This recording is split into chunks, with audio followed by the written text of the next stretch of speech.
मिलारेपा नाटक चाहिँ कहिलेदेखि कहिलेसम्म अरे? हाम्रो कार्तिकको 18 गतेदेखि मङ्सिरको 21 गतेसम्म।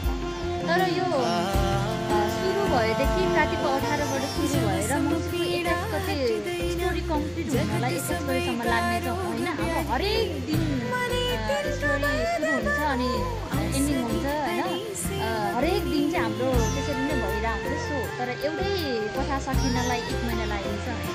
भनेपछि 1 घन्टा 40 मिनटमा पुरा फिल्म भएर अन्तिमसम्म तपाईँले 1 घन्टा 40 मिनटमा मिलारेपाको कहानी सुरुदेखि अन्तिमसम्म हेर्न सक्नुहुन्छ। ड्रामा हेरेर जस्तो होइन, फिल्म हेरेर जस्तो। फिल्म हेरेर ओके, यो कुरा क्ल्यारिफाई गर्नु थियो। धेरै साथीहरूले सोधि पनि रहेको थियो, यत्रो महिना त भ्याउँदिन नि भन्ने।